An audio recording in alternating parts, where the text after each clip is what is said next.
kemudian menutup. Nah, di di pendahuluan itu kan kalau sekarang ada 3 ya, ada input, kemudian berikutnya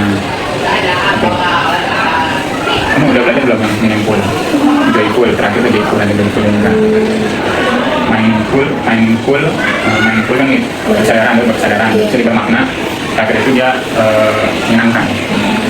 Ya, harus ada 3 itu.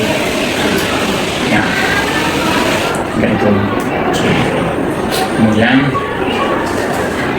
penutup sudah selesai, berikutnya penilaian asesmen. Ya, ganti asesmen pembelajaran. Itu tertulis keterampilan dan sikap. Pun sikap itu sekarang dengan 4 di penilaian itu ada, di situ ada di asesmennya dimasukkan ke dalam. Nah, untuk CPN sendiri yang 2026 kita belum lihat, tapi sudah keluar. Nah, jadi ada perubahan lagi. Kalau yang kemarin itu di fase E itu kan berubah. Ya, untuk tahun ini itu berubah, tahun kemarin itu 2025-2026 itu ada perubahan elemennya. Tadinya ada kurang lebih 8 jadi tinggal 2 elemen aja. Ya, kalau di akuntansi. Nah, untuk yang fase F ini, fase F kan berarti tergolong fase F. Saya kira dari mulai kelas 11 nanti kelas 12 lanjutan. Kalau di kelas 10-nya itu elemennya berubah. Tadinya ada 8 elemen, sekarang tinggal 2. Di 2, tapi 2 ini itu mencakup 8 elemen. Jadi yang pertama itu tentang wawasan pengetahuan terkait dengan kejuruannya. Yang satu lagi itu elemennya basic skill. Jadi job basic skill. Basic job skill lah, istilahnya basic job skill. Jadi keterampilan, yang satu tentang pengetahuannya, satu lagi tentang keterampilannya. Gitu. Nah, untuk yang terbaru saya belum tahu karena kalau yang kemarin saya ikut pelatihan itu sekarang terintegrasi. Jadi nggak bisa-bisa kalau sebelumnya itu materi atau mata pembelajarannya itu atau namanya elemennya itu bisa perpajakan, komputer akuntansi, praktikum, kemudian komputer akuntansi yang berbeda ya, ada 5 kurang lebih, ada 5 sama satu lagi itu pokoknya 5 jelas itu pajak, keuangan, kemudian praktikum, komputer akuntansi, kemudian nggak ada, itu kelas 10. Kemudian akuntansi lembaga pemerintahan itu tadi ya. Kemudian 5 nih kalau yang sebelumnya.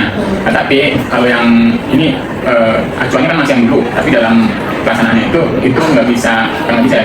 Sekarang itu sudah terintegrasi. Jadi dari perpajakan, praktikum, akuntansi keuangan, kemudian komputer akuntansi itu saling berkaitan, termasuk yang akuntansi lembaga. Jadi berkaitan karena akuntansi lembaga dia nggak berdiri sendiri. Jadi harus dikaitkan dengan nanti penggunaan aplikasi di kelas 11-nya. Jadi pasti seluruhnya itu menggunakan aplikasi minimal tuh Excel. Jadi itu ada spreadsheet-nya lah. Nah, karena di kelas 10 elemen spreadsheet itu udah nggak ada. Ya, tidak ada materinya hilang, termasuk uji sertifikasinya. Jadi uji sertifikasinya itu yang level 2 itu sudah tidak ada lagi itu spreadsheet atau semua angka. Dia nggak ada. Ini cuma satu, namanya pembuatan laporan keuangan berbasis komputer akuntansi. Kan udah nggak ada ya. Sehingga spreadsheet itu menjadi basic job skill, kemampuan dasar yang harus diterapkan. Dari mana ya? Tadi di dalam materi pembelajaran tetap, tapi dia nggak secara ini atau elemen nggak tinggal. Dan dari itu ada pengetahuan itu nanti masuk ke etika profesi yang dulu ya, dulu komunikasi bisnis atau ekonomi itu masih di pengetahuan.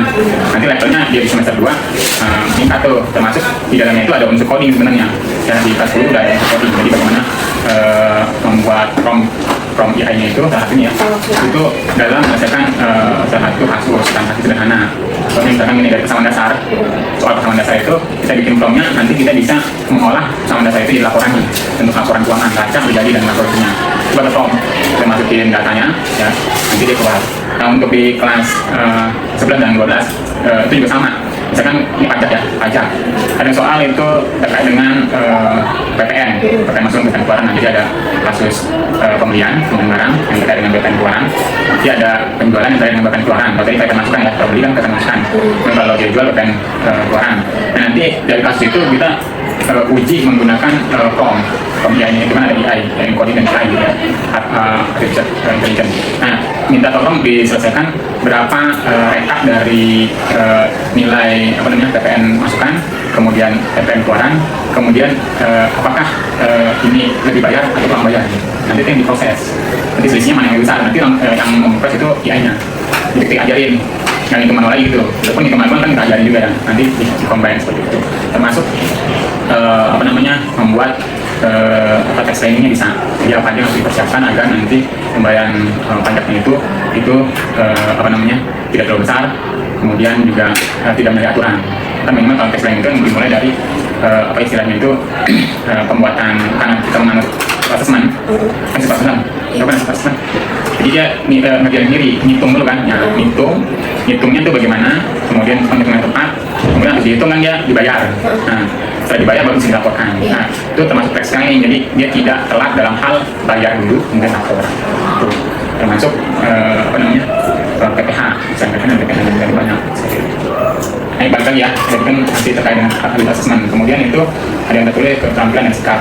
Asesmen itu ada beberapa nih yang dibagi. Asesmen diagnostik yang pertama, jadi waktu masuk pertama kali itu kita bisa melakukan tuh diagnostisnya dulu, ini kemampuannya bagaimana nih, atau ulang dari yang kemarin kita sampaikan di awal. Jadi pengetahuan itu udah dapat tunjuknya bagaimana.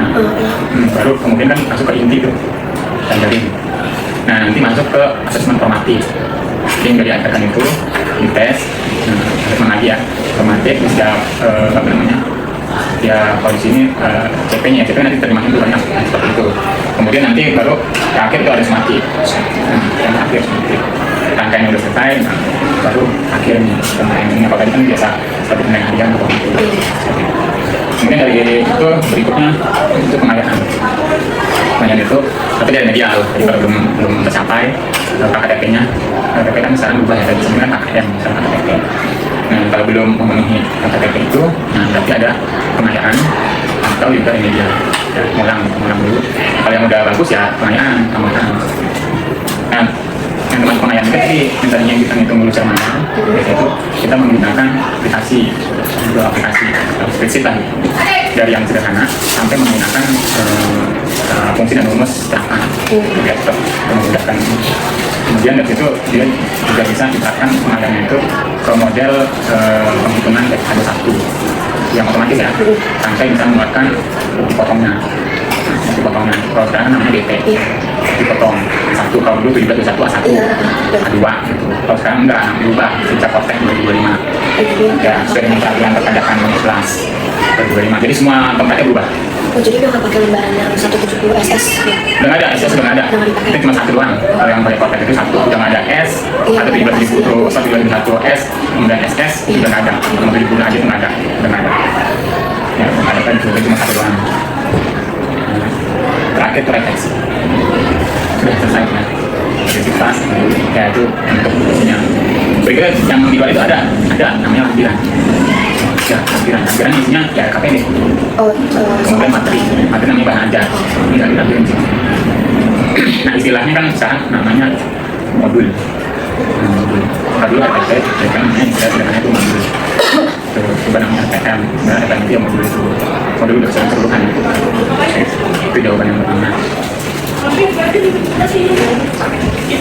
Ada berapa pertanyaan? Banyak ya? Ada sederhana kalau dilihat ini. Saya kira nanti. Itu biasanya guru itu menggunakan referensi apa aja atau sumber apa aja dalam penyusunan praktik pembelajaran? Nah, terkait dengan sumber pembelajaran ya, sumbernya itu sekarang dibuat banyak. Pertama dari buku, cetak ya, cetak sendiri penerbitnya nggak tentukan, nggak wajib menggunakan penerbit A, B atau C, itu nggak wajib. Jadi boleh diambil buku itu memilih dari buku dengan penerbit tertentu kita gunakan.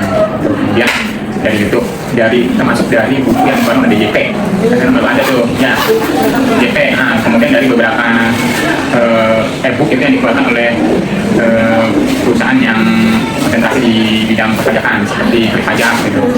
Nah, itu kan kemarin juga bisa dipakai tuh, dan cukup lengkap lah kayak PH 21 itu sudah ada PR-nya dari Mekari, sudah ada tuh. Pokoknya yang terkait dengan konsentrasi akuntansi keuangan dan perpajakan ya, yang mengeluarkan buku e-book itu bisa digunakan oleh guru di sini ya, di sini. Kemudian YouTube kan bisa, YouTube walaupun YouTube itu kadang nggak full ini detail, ya, ada beberapa sekian itu yang nggak kelihatan ketika menggunakan aplikasinya ya.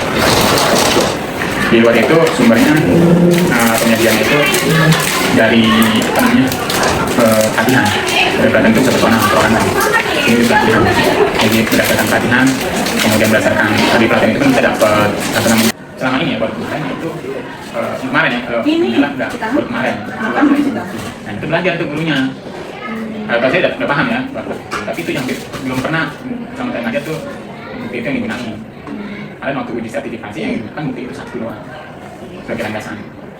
Biasanya kalau memang perusahaan Itu ya, pasti. atau perusahaan ini Bukti, kalau bukti itu akibatnya dampak. kalau ini sampai ada bukti Ya, dampak itu berdampak pasti. Dan perpajakan bisa diakui karena kaya. Tapi dalam hal tentunya harus sesuai. Kalau salah, nggak diakui juga. Ada Bu ya? Tuh, ada kaitan dengan apa? Dengan ikutan, tak tertanggi. Jadi beban kerugian. Tuh, nah itu bisa tuh dasarnya. Diakui karena ada bangkrut. Nggak disadangkan ke dasarnya, enggak. Itu nggak usah bikin cadangan, karena kalau cadangan kerugian kita nggak diakui pajak, misalkan pajak ya. Jadi nggak perlu ada itu. Nanti kalau terjadi, ya terjadi berarti piutang di kredit, nah beban kerugian sekitar itu. Dasarnya ini seperti ini. Dasar. Itu metodenya metode langsung. Bukan metode tidak langsung, metode tidak langsung itu membentuk cadangan. Ya pentingnya, nah itu saling terhubung. Ini sekarang Dengan perpajakan, iya perpajakan Oh, itu yang lulus apabila ada bukan? cadangan, kemudian ada beban kerugian atas cadangan ini, maka nggak diakui dalam pelaporan koleksi fiskal. Tuh, nah koleksi fiskal adalah ke-11 namanya penghitungan sejak badan. Nanti pelaporan, itu ngitung dulu ya, ngitung dulu tuh di koleksi fiskal kayak gitu. Nantinya, nah prakteknya kayak gitu, prakteknya yang real kemarin itu uji sertifikasi gitu, menggunakan praktikum, desain official, kemudian bisa juga lewat akun akurat, akurat. Iya, apa Kemudian kita ya nggak tahu pajaknya ya? yang lengkap itu ada 3 ya, dan juga dengan perlakuan akuntansi keuangan beda dengan ikutan.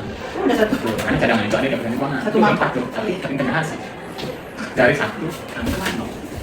Contohnya kalau yang model sekarang nih emang lebih enak sebenarnya, walaupun yang 2 bulan ini baru keluar ya, tapi kami udah namanya itu minggu karena dari tempat kalian kalau saya Kemarin namanya pelatihan tapi jawabannya lagi tapi anak lagi LKS, nah kemana kita di? udah oke. Ya, modulnya sebenarnya nggak ada pokoknya SNF kan, kelas 10, 11, 12 lah. Nanti kita nggak aja ya. Untuk prevensi itu yang kita bisa. Di banyak sumber lah gitu. Dua dan ini cuma dua. pembelajaran minggu pembelajaran minggunya itu Saya dua. Aktif. Kita dua. Kalau kemarin web itu kan biasanya sebelum kita Semangat, mulai Bu. namanya pembelajaran di awal tahun pembelajaran ya. Itu nanti bahas dulu kalender pendidikannya. Jadi kita bahas tentang kalender pendidikan. Akhirnya kita ikut kali ini. Nah dari kalender pendidikan itu kan sudah ikut terlihat boleh dibolehin berapa waktu libur. Pada saat Kayaknya itu harus nanya dulu, ada ntar nggak dibolehin. kayak penting dan enggak. Nah, saya kan kalau apa ntar. Ya kalau itu mah nggak mau apa ya itu udah kita sekarang aja lagi. Kurang apa ya? Termasuk Nggak ada pilihnya. kalau Cuma cuma lihat kita soalnya boleh sesuai nggak banyak. ini sesuai pendidikannya dengan kegiatan. Jadi nanti udah dapat dari kalender pendidikan dari pendidikan itu jelas. Itu nanti begitu dari kita hari efektif, nanti hari efektif itu kita tahu mengukur berapa durasinya untuk materi tersebut. Iya kan nggak semuanya itu bisa kita gunakan untuk pembelajaran. Apalagi ada asesmen kan, asesmen misalkan mau diadakan asesmen sebenarnya nggak ada ya teman-teman sudah ada yang menginginkan asesmen formatif. Jadi satu minggu khusus digunakan untuk asesmen formatif gitu. Nah itu mengukur seberapa jauh. Kemudian nanti setelah itu ada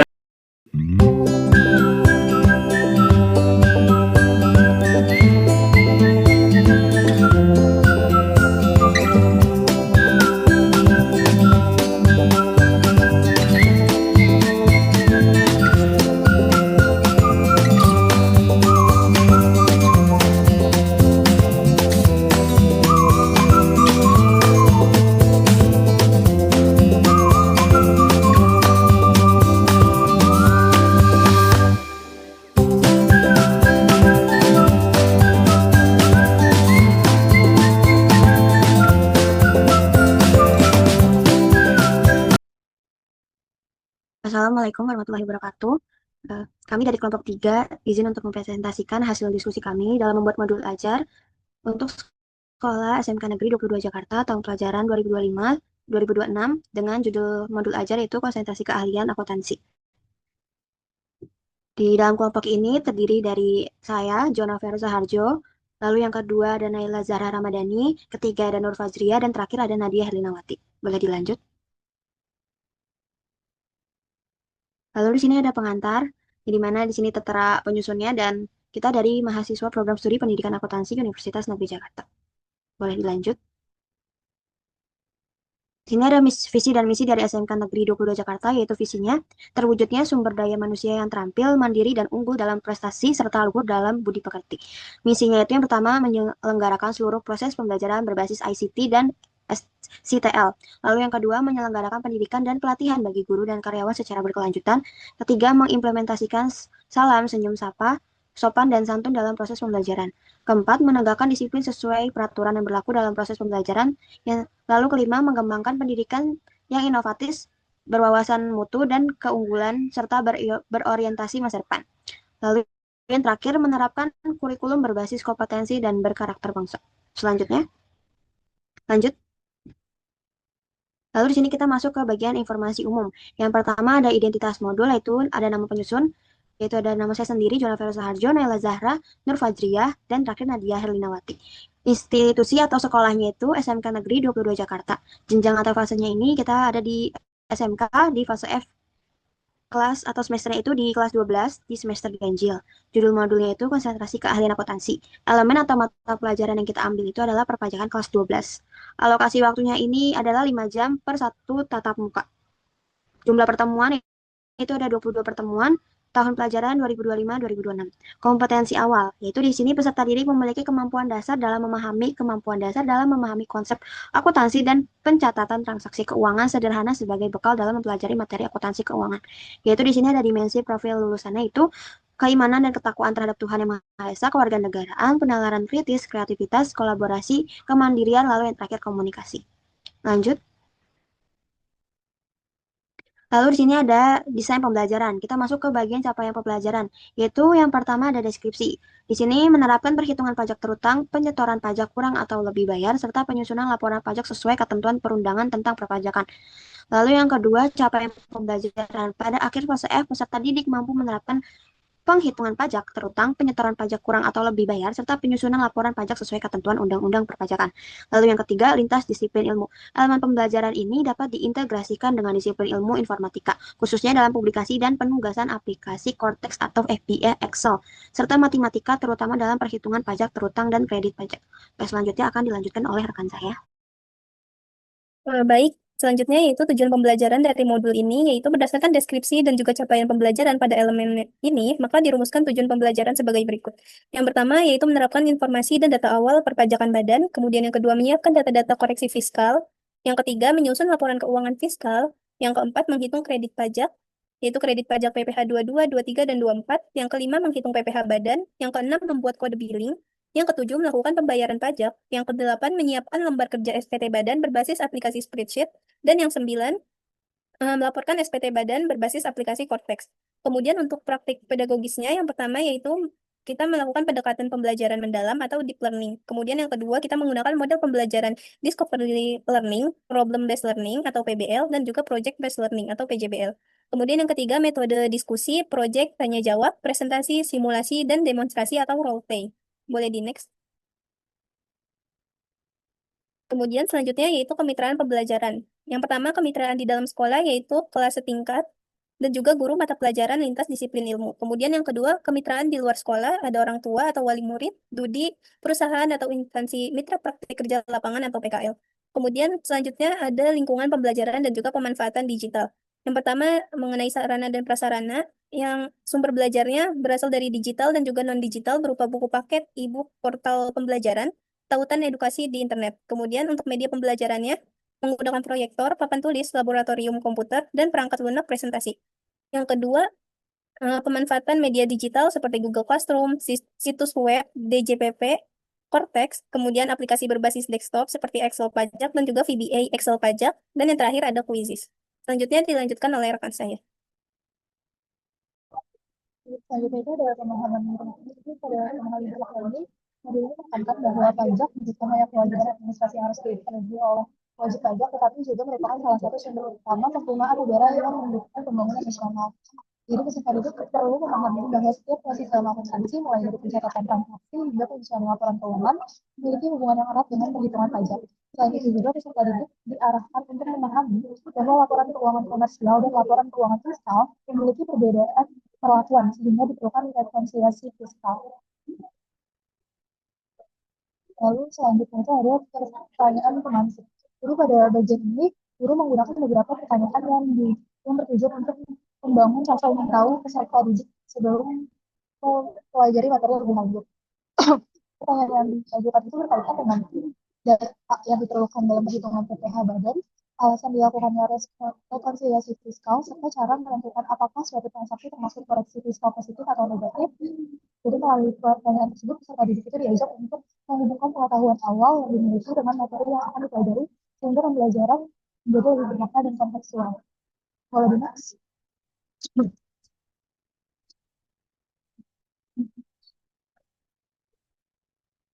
Terus selanjutnya itu ada persiapan pembelajaran. Jadi pada bagian ini guru melakukan beberapa langkah untuk memastikan proses pembelajaran dapat dilakukan secara efektif. Persiapan tersebut meliputi pengecekan kelengkapan perangkat ajar yang akan digunakan selama pembelajaran, pengecekan kondisi peserta didik sebelum kegiatan belajar dimulai, serta pelaksanaan asesmen diagnostik pada pertemuan awal. Asesmen diagnostik itu bertujuan untuk mengetahui kemampuan awal peserta didik sehingga guru dapat menyesuaikan strategi pembelajaran dengan kebutuhan dan karakteristik peserta didik. Lalu yang terakhir itu ada kegiatan pembelajaran. Jadi pada kegiatan pembelajaran ini, pada model ini itu ada 22 pertemuan yang disusun secara sistematis dan berkelanjutan. Jadi pembelajaran ini diawali oleh pengenalan konsep dasar perpajakan dan identifikasi data awal yang diperlukan dalam proses perpajakan. Selanjutnya itu, peserta didik mempelajari koreksi fiskal positif dan negatif, serta menyusun rekonsiliasi fiskal sebagai dasar perhitungan pajak. Setelah itu, peserta didik dilatih untuk menyusun laporan keuangan fiskal, lanjutan pajak pajak dan penghadapan, lalu kode biaya, melakukan pembayaran pajak, hingga penyusunan dan pelaporan serta data melalui aplikasi spreadsheet dan software. Jadi kegiatan pembelajaran ini menggunakan model Agile Learning, Problem-Based Learning, dan Project-Based Learning. Sehingga peserta didik tidak hanya memahami konsep secara teoris, tetapi juga mampu menerapkannya dalam berbagai studi kasus dan yang sesuai dengan kebutuhan dunia ini. Kalau di selanjutnya akan disampaikan oleh Pak. Oke, selanjutnya di sini ada asesmen diagnostik. Asesmen diagnostik ini memiliki tujuan untuk mengukur pengetahuan awal murid mengenai konsep dasar laporan keuangan fiskal. Nah, contohnya itu apa perbedaan utama antara laporan keuangan komersial dengan laporan keuangan fiskal. Nah, yang kedua ini ada asesmen formatif, di mana yaitu observasi murid dalam diskusi kelompok dan praktik langsung, yaitu memberikan pertanyaan spontan saat siswa bekerja untuk memeriksa pemahaman mereka atas laporan keuangan komersial dan laporan keuangan fiskal. Nah, yang ketiga ini ada asesmen sumatif yang bertujuan untuk mengukur pencapaian akhir siswa terhadap tujuan pembelajaran anak. Asesmen ini menilai kemampuan murid secara menyeluruh. Kriteria penilaian ini mencakup beberapa aspek seperti kesesuaian, fungsi, dan ketepatan waktu. Dan selanjutnya ada remedial dan pengayaan. Pengayaan ini merupakan sebuah program pembelajaran yang diberikan kepada murid yang telah melampaui kriteria ketuntasan minimal atau KKM. Ini diberikan untuk murid untuk mengetahui telah mencapai KKM berdasarkan hasil penilaian hariannya. Nah, yang selanjutnya ada remedial. Nah, remedial ini bertujuan untuk melakukan tes tertulis pada akhir pembelajaran yang belum memenuhi ketuntasan belajar minimal atau KBM, maka akan diberikan pembelajaran tambahan. Kemudian diberikan tes tertulis pada akhir pembelajaran lagi dengan ketentuan soal yang diberikan berbeda dengan soal sebelumnya. Yang kedua, nilai akhir akan diambil adalah nilai hasil tes terakhir. Yang ketiga, murid yang sudah tuntas dipersilakan untuk ikut bagi yang berminat untuk memperbaiki nilai. Selanjutnya itu ada refleksi siswa dan guru. Nah, yang pertama, berdasarkan proses pembelajaran hari ini, apa saja yang dapat dipahami. Yang kedua, hal apa saja yang masih membingungkan bagi peserta didik. Yang ketiga, apa yang diperlukan agar jauh lebih paham untuk peserta didik. Yang keempat, hal apa saja yang ingin diketahui lebih dalam oleh peserta didik. Dan selanjutnya di sini ada alur tujuan pembelajaran. Nah, di sini kita menyertakan beberapa dokumen pendukung yang berfungsi untuk memperjelas perencanaan, pelaksanaan, dan evaluasi pembelajaran perpajakan yang telah disusun dalam modul ajar ini. Nah, di sini ada alur tujuan pembelajaran. Nah, pada lampiran ATP ini kami menyusun urutan tujuan pembelajaran secara sistematis yang terdiri dari 9 tujuan pembelajaran. Dimulai dari peserta didik mampu menerapkan informasi dan data awal perpajakan badan, menyiapkan data koreksi fiskal, menyusun laporan keuangan fiskal, menghitung kredit pajak, menghitung PPh badan, membuat kode billing, melakukan pembayaran pajak, menyiapkan lembar kerja SPT badan berbasis spreadsheet, hingga melaporkan SPT badan melalui aplikasi Cortex. Nah, ATP ini menjadi acuan utama dalam menyusun kegiatan pembelajaran selama 22 pertemuan. Ke bagian perhitungan minggu efektif, yaitu yang pertama kita ke semester ganjil, yaitu ada 6 bulan, mulai dari bulan Juli sampai dengan bulan Desember, dengan total jumlah minggu itu ada 27, dan jumlah minggu tidak efektif itu ada 5, dan total jumlah minggu efektif ada 22. Banyaknya minggu efektif satu semester, dan jumlah jam efektif semester ganjil pelajaran yaitu ada 5 jam pelajaran dikali 22 pertemuan sama dengan 110 jam pelajaran.